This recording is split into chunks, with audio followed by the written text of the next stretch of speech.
खबर यह है कि आज से अयोध्या में प्राण प्रतिष्ठा की पूजन विधि की शुरुआत होने जा रही है।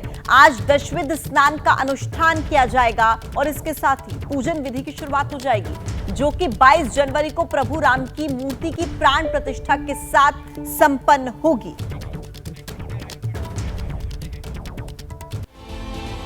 अयोध्या के कोने कोने में राम के आने की आहट सुनाई दे रही है। भव्य दरबार में रामलला के विराजमान होने की खुशी हर किसी की आंखों में साफ नजर आ रही है। ये दिखाने और बताने का मकसद है कि देश में राम के नाम पर माहौल कैसा है, और जब पूरे हिंदुस्तान में राम के सेंटिमेंट दिखने लगे तो तमाम विरोधी पार्टियां भी राम के नाम की ही माला जपती नजर आ रही हैं।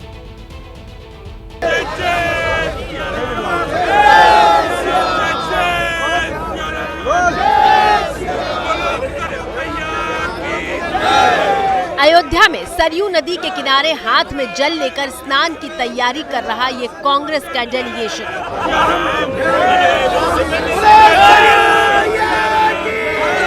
दीपेंद्र हुड्डा से लेकर अखिलेश प्रताप सिंह और यूपी कांग्रेस अध्यक्ष अजय राय से लेकर यूपी के कांग्रेस प्रभारी अविनाश पांडे तक सरयू में भगवान राम का नाम लेकर आस्था की डुबकी लगा रहे हैं।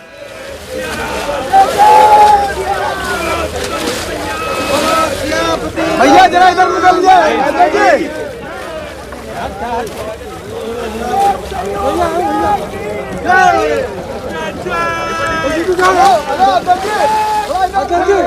हम सब लोग मकर संक्रांति का दर्शन करने का था, दर्शन किए और राष्ट्रीय नेतृत्व ने कभी मना नहीं किया। जिसको जाना है जाके दर्शन करे और आस्था हमारी आस्था है, हम आए हैं दर्शन कर रहे हैं। इन तस्वीरों को ट्वीट करते हुए अजय राय ने लिखा कि मकर संक्रांति के अवसर पर मां सरयू का आशीर्वाद लिया। दरअसल इन तस्वीरों को कांग्रेस का डैमेज कंट्रोल कहा जा रहा है, वो डैमेज जो राम के नाम पर हुआ है। भगवान राम हम सबकी आस्था का प्रतीक हैं। हम सब भगवान राम सबके हैं और सबके भीतर भगवान राम हैं। मकर संक्रांति के शुभ अवसर पर उनके आशीर्वाद की प्राप्ति हो, एक उनके आशीर्वाद से एक ऊर्जा की अनुभूति हो। पूरे ब्रह्मांड, पूरी सृष्टि के भगवान राम हैं। दरअसल सोनिया गांधी और कांग्रेस अध्यक्ष मल्लिकार्जुन खड़गे और अधीर रंजन चौधरी को 22 जनवरी के प्राण प्रतिष्ठा कार्यक्रम में आने का न्योता मिला था, लेकिन पूरे 21 दिन के सोच विचार के बाद कांग्रेस ने कार्यक्रम को बीजेपी का इवेंट बताते हुए शामिल होने से मना कर दिया। कांग्रेस ने न्योते में आने से इनकार किया तो बीजेपी हमलावर हो गई और कांग्रेस अपने बचाव में कहने लगी कि यूपी कांग्रेस तो 15 जनवरी को जा ही रही है।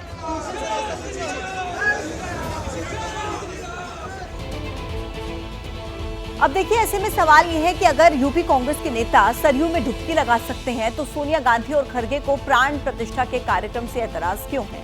और दरअसल इकरार और इनकार दोनों के पीछे गहरे सियासी फायदे और नुकसान का गणित है। यूपी कांग्रेस को राम के नाम से फायदे की उम्मीद है तो वो अयोध्या पहुंच गई, और कांग्रेस को मुस्लिम वोट खोने का डर है तो उसने आने से इनकार कर दिया।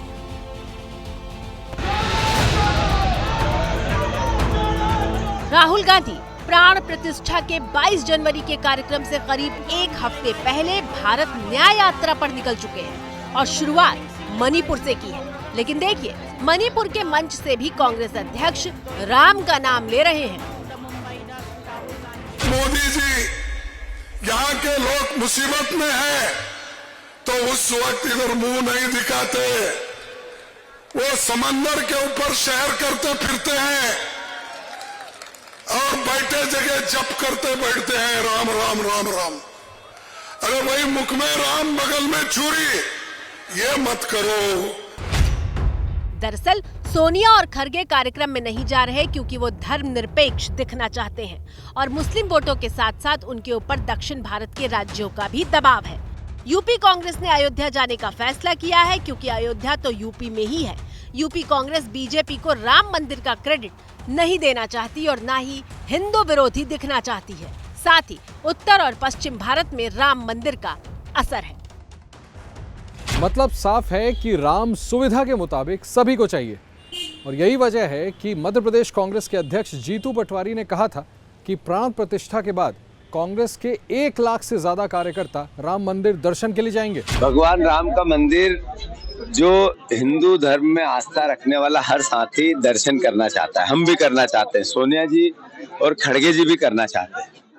और जब मंदिर पूर्ण होगा, प्राण प्रतिष्ठा हो जाएगी, उसके बाद पूरी कांग्रेस का एक एक कार्यकर्ता मंदिर के दर्शन करेगा। 1 लाख से ज्यादा कांग्रेस का कार्यकर्ता मंदिर पूर्ण होने पर दर्शन करने 100% जाएगा। कर्नाटक के deputy CM DK Shivakumar ने 22 जनवरी को राज्य के सभी मंदिरों में विशेष पूजा के आदेश दिए हैं, जबकि मायावती कह रही हैं कि मंदिर हो या मस्जिद, जहां के लिए बुलावा आएगा जाएंगे। अयोध्या में 22 जनवरी को राम मंदिर को लेकर जो भी कार्यक्रम होने के लिए जा रहा है, उसका हमारी पार्टी को कोई भी ऐतराज नहीं है, उसका हम स्वागत करते हैं। और आगे चलकर जब बाबरी मस्जिद को भी लेकर ऐसा कोई प्रोग्राम होता है तो फिर उसको भी लेकर हमारी पार्टी को कोई भी ऐतराज नहीं होगा, उसका भी हम स्वागत करेंगे। तो लोकसभा चुनाव की उल्टी गिनती शुरू हो चुकी है। सत्ता हासिल करने के लिए अलग अलग सियासी बिसातें बिछाई जाने लगी हैं। धर्म और जाति में उलझी सियासी बिसातों पर चालें भी शुरू हो चुकी हैं। बीजेपी राम रथ पर सवार है तो आम आदमी पार्टी दिल्ली में हर महीने पहले मंगलवार को सुंदरकांड का आयोजन करेगी। हालांकि बीजेपी सिर्फ राम मंदिर तक सीमित नहीं है। बीजेपी ने मुस्लिम वोट बैंक में भी सेंधमारी करने की कोशिश शुरू कर दी है। भाजपा जब सबका साथ सबका विकास की बात करती है तो इसमें सबकी आस्था का सम्मान भी शामिल है। भेदभाव पहले था वो अब बिल्कुल खत्म हो चुका है। जब से भारतीय जनता पार्टी की सरकार आई है तब से आप देख लीजिए अल्पसंख्यक समाज के लिए कितना नहीं किया, क्या नहीं किया। ट्रिपल तलाक से मुक्ति देने की गारंटी दी थी और उसे ईमानदारी से पूरा भी करके दिखाया। ना दूरी है ना खाई है, मोदी हमारा भाई है।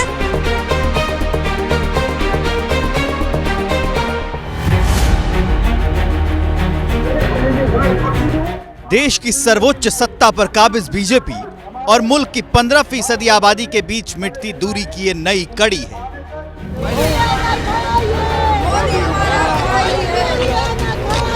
मोदी हमारा भाई है। प्रधानमंत्री मोदी पर मुस्लिमों के बढ़ते यकीन की तस्दीक करती ये तस्वीर नवाबों के शहर लखनऊ की है, जहां मंच पर बीजेपी के बड़े बड़े नेता बैठे थे।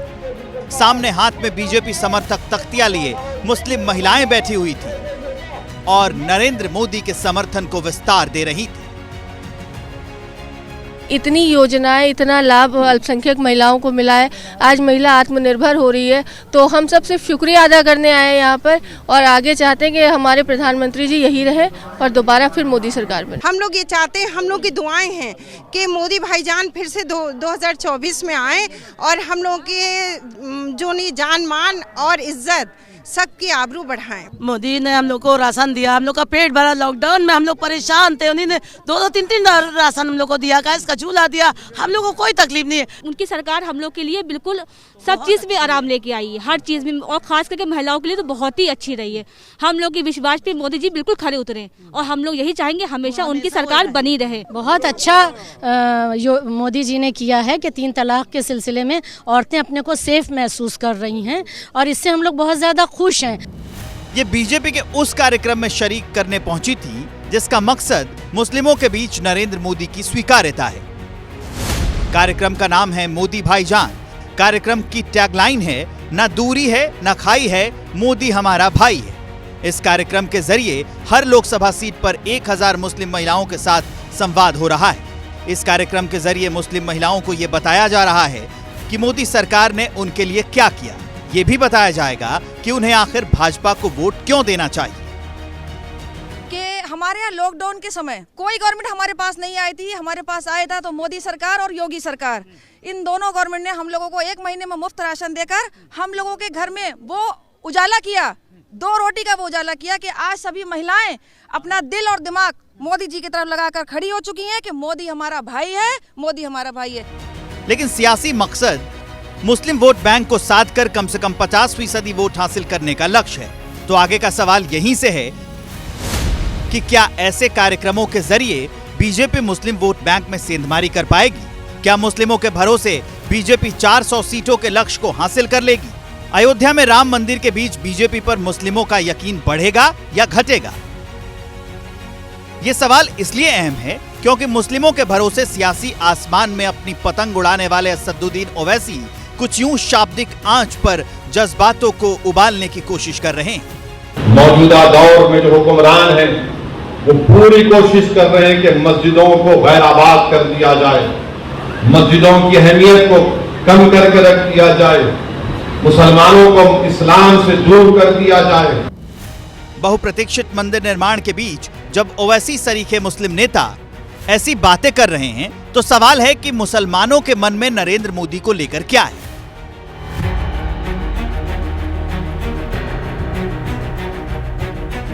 इसकी पड़ताल करने के लिए एबीपी न्यूज की टीम पहुंची संगम नगरी प्रयागराज। एबीपी न्यूज के रिपोर्टर श्रीनिवास मुस्लिमों के बीच इसलिए पहुंचे क्योंकि 2011 की जनगणना के अनुसार भारत में लगभग 14.2% मुस्लिम थे। देश के करीब 92 लोकसभा सीटों पर मुसलमानों का असर है। हालांकि इनमें से एक भी सीट बीजेपी के हिस्से में नहीं है। ऐसे में सवाल है कि क्या इस बार जब प्रधानमंत्री नरेंद्र मोदी जीत की हैट्रिक का दावा दोहरा रहे हैं तब मुस्लिम कितने उनके साथ होंगे? समाज जितने लोग हैं सब माननीय मोदी जी के साथ में हैं, भारतीय जनता पार्टी के साथ में हैं, उन लोगों को वोट देंगे। नवाबी तो माननीय प्रधानमंत्री जी नरेंद्र मोदी जी के पास जा रही है क्योंकि उन्होंने सबके लिए काम किया और सबका विकास किया। जब से भारतीय जनता पार्टी की सरकार आई है तब से आप देख लीजिए अल्पसंख्यक समाज के लिए कितना नहीं किया, क्या नहीं किया। प्रधानमंत्री आवास योजना उसमें किसी में कोई भेदभाव नहीं हुआ। अगर जैसे किसी का घर का निर्माण हो रहा है उसमें भी 2.5 लाख रुपए का वो फंड दे रही है, तो वो वहाँ पे आपसे कास्ट नहीं पूछ रही कि आप अल्पसंख्यक हो कि क्या हो। ये कहीं पे कोई मामले में पीछे नहीं है ये सरकार, ये आगे चल रही है और चलती रहेगी इंशाल्लाह। आप इतनी योजनाएं हैं कि अल्पसंख्यक समाज के लोग ले नहीं पा रहे हैं, उनको लोगों को जानकारी नहीं है। एक साथ 10 योजनाएं आ गई, पता लगा हमने एक योजनाएं ली, 9 योजनाओं के बारे में हमको पता ही नहीं है। बीजेपी से मुस्लिमों की दूरी किसी से छिपी हुई नहीं है। नरेंद्र मोदी के सत्ता में आने के बाद अगड़े मुस्लिमों का समर्थन बढ़ा है लेकिन पिछड़े मुस्लिमों का समर्थन घटा है। 2014 में मुस्लिम के 4% अगड़े तबके ने बीजेपी को वोट दिया था जबकि ओबीसी मुस्लिम वोट की तादाद 11% थी। 2019 में अगड़े मुस्लिम वोट की तादाद 1% बढ़कर 7% हो गई जबकि ओबीसी मुस्लिम वोट 8% रह गई। तो सवाल है कि अयोध्या में मंदिर निर्माण के बीच मुसलमानों के मन में क्या है? देखिए सियासत राम में भी है, राम भी है और सियासत में रहीम भी है। और जिस तरह से अयोध्या का निर्माण हो रहा है उसी तरह से मुस्लिम समाज के लिए भी 5 एकड़ जमीन दी जा रही है। आज पूरा देश, पूरा समाज अगर मंदिर की बात कर रहा है तो कहीं ना कहीं आप ये समझ सकते हैं कि मंदिर सबसे बड़ा मुद्दा 2024 के चुनाव का है और रहेगा। और ये बहुत अच्छा लग रहा है हम लोगों को कि ये रामलला जी का मंदिर बन रहा है और अयोध्या का विकास हो रहा है, जिस विकास से सबको जो है रोजगार भी मिलेगा और एक बहुत ही भव्य तरीके से जो आयोजन हो रहा है उसमें हम लोग भी सम्मिलित होना चाहते हैं। मंदिर पूरी तरीके से कंप्लीट नहीं हुआ है, वहाँ पे भगवान श्री राम की जो है मूर्ति को प्राण प्रतिष्ठा की जा रही है, वो भी आधी अधूरी में। जब तक कि मंदिर निर्माण हो जाएगा उसके बाद भी इस पर सियासत जारी रहेगी। ये मुद्दा जो है ये लाइफ टाइम वाला मुद्दा है, ये मुद्दा कभी खत्म नहीं हो। हम ये नहीं चाहते कि हमारे मंदिर पे या हमारे मस्जिद पे किसी भी तरीके की कोई पॉलिटिक्स हो। ये आस्था का विषय है और रामचंद्र जी सबके हैं, चाहे हिंदू हो चाहे मुसलमान हो, सारे संसार के हैं, सारे ब्रह्मांड के हैं। वो राम जी तो तन तन में राम है, मन मन में राम है। आपके भी तन में यस। इलाहाबाद वही शहर है जहां करीब 4 दशक पहले राम मंदिर आंदोलन की पटकथा लिखी गई थी। यही हाशिमपुर रोड पर बने इस महावीर भवन में कभी अशोक सिंघल ने डॉक्टर मुरली मनोहर जोशी, उमा भारती और संघ के नेताओं के साथ बैठक का ताना बाना बुना था। देशव्यापी राम मंदिर आंदोलन हुआ, कार सेवकों पर गोलियां चली, विवादित ढांचा ढहा गया। सुप्रीम कोर्ट ने विवादित जमीन को राम जन्मभूमि माना।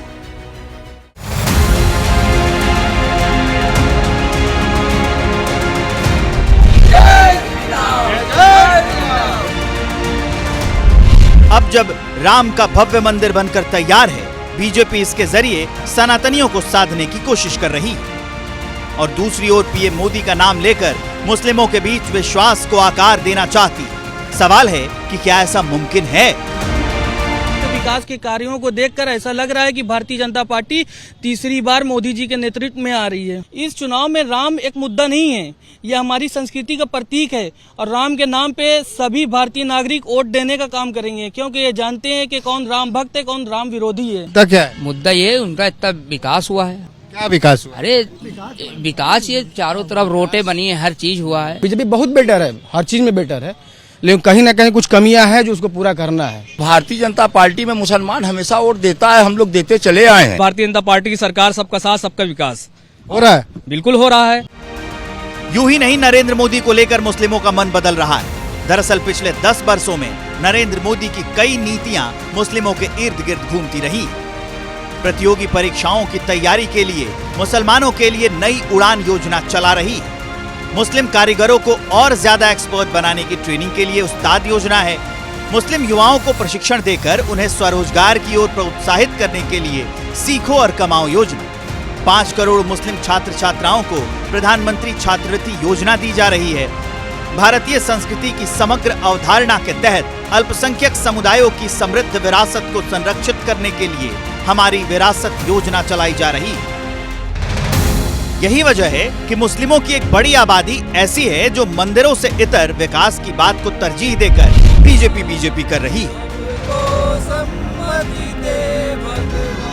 यशस्वी प्रधानमंत्री के नेतृत्व में इतनी योजनाएं निकल गई हैं और आप भी सब देखेंगे, अगर मुख्यमंत्री योगी आदित्यनाथ जी आते हैं मंच पे और अगर पहला पुरस्कार या चेक बांटते हैं योजना के तौर पे, तो सबसे पहले मुस्लिम समाज की महिलाओं के हाथ में पहले वो देते हैं। जो चाहते हैं हमारी आने वाली जनरेशन, अगर आज मैं यहाँ पे हूँ तो वो वहाँ पर हो, वो विकास को चुनेंगे, वो जाति धर्म में नहीं जाएंगे। विकास होता नजर आ रहा है क्या? क्यों नहीं हो रहा है? क्यों नहीं हो रहा है? मैं एक महिला होने के नाते कह सकती हूँ, मैं सुरक्षित फील करती हूँ। पहले इलाहाबाद में देखिए, गलियां, रोड, चौराहा देखिए, एकदम अजीबोगरीब था। आज देखिए अगर तो लगता है कहीं हम दूसरी जगह आ गए, तो इतना विकास हुआ है। वतन हिंदुस्तान जिंदाबाद, जिंदाबाद। हालांकि हर कोई ऐसा नहीं सोच रहा है। मुस्लिमों के बीच एक बड़ी तादाद ऐसे लोगों की भी है जिन्हें लगता है कि राम मंदिर का जिक्र कर विकास की फिक्र से ध्यान भटकाने की कोशिश है। बात विकास की होनी चाहिए, ना कि मंदिर मस्जिद की। ये पॉलिटिक्स नहीं होना चाहिए। आज का युवा चाहते हैं कि रोजगार पे बात हो, मुद्दे की बात हो। मुद्दे से हट के धार्मिक बात करना ये किसी भी तरीके से कोई जायज नहीं है, ना सही समझ में आता है हम लोगों को। रोड बढ़िया बनी है, लेकिन रोजगार नहीं है। लोगों के पास स्कूल शिक्षा इतनी महंगी हो गई है कि गरीब का बच्चा पढ़ने के लिए महरूम हो गया है। ऐसे में बीजेपी मुस्लिम महिलाओं के आसरे अपना वोट बैंक बढ़ाने की तैयारी में है और लखनऊ में हुआ ये कार्यक्रम उसी का विस्तार है।